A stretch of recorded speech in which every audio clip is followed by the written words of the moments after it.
Life అనేది చాలా unfortunate మామ. నువ్వు టూరిస్ట్ ప్లేస్ పోతే అక్కడ టెర్రరిస్ట్ చంపుతారు. నీకు ఇష్టమైన హీరోని చూడడానికి సినిమా థియేటర్ పోయినా, నీకు ఇష్టమైన క్రికెట్ చూడడానికి నువ్వు స్టేడియంకి పోయినా కూడా అక్కడ తొక్కిసలాటలు చచ్చిపోతావు. నువ్వు ఏదైనా జర్నీ చేద్దామని నడిచినా, బండి మీద పోయినా, కార్లో పోయినా, ట్రైన్లో పోయినా, ఆఖరికి ఏరోప్లేన్లో పోయినా కూడా నీ బతుకు అసలు గ్యారెంటీయే లేదు. ఇదంతా కాదు, లైఫ్ మంచిగా సెటిల్ చేసుకొని పెళ్లి చేసుకుని ఏదైనా హనీమూన్ పోదామంటే అక్కడ పెళ్ళని చంపుతుంది. మంచిగా చదువుకుందాం, ఏదైనా సాధిద్దామని అనే ఒక రూమ్ లో కూర్చున్నా కూడా ప్లేన్ వచ్చి ఆ రూమ్ మీద వాడి వాళ్ళు చచ్చిపోతారు. ఇది నీ కోసం నువ్వు పొద్దున్న లేచినప్పటి నుంచి రాత్రి వండుకునేదాకా, పుట్టినప్పటి నుంచి చచ్చేదాకా నా వాళ్ళు, నా జీవితం, నా పైసలు, నా కుటుంబం, నేను, ఇదేనా మామ? ఎప్పుడు ఎక్కడ ఎవరు ఎట్లా చచ్చిపోతారని తెలియదు మామ ఎవ్వరికి. అందుకే ఒకరికి పెట్టడం నేర్చుకో, దాచుకున్నది నీ వెంట వచ్చేది కాదు. తల్లి గర్భము నుండి ధనము తేడెవ్వడు, వెళ్ళిపోయేడినాడు వెంటరాదు. లక్షాధికారైన లవణమన్నమే కాని మెరుగు బంగారంబు మింగబోడు. విత్తమార్జన చేసి విర్రవీగుట కాని కూడబెట్టిన సొమ్ము కుడువలేడు.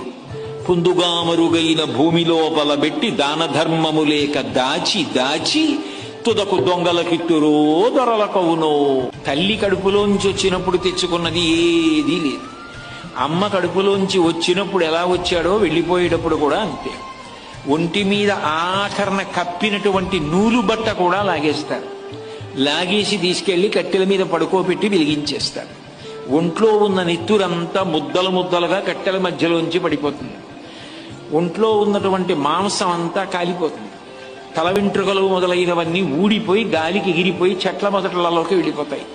ఎముకలు ఊడి మెల్లిమెల్లిగా కింద పడిపోతే కొడుకు అస్థి సంచయనం చేసి తీసుకెళ్లి గంగా నదులలో కలిపేశాడు. ఏది మిగిలింది? ఇలా ఇలా ఉన్నన్నాళ్ళు చూపించి బోరలు విరిచినటువంటి వాడు తుట్టదొదకు ఏమయ్యాడు? పిడికెడు బూడిదయ్యాడు.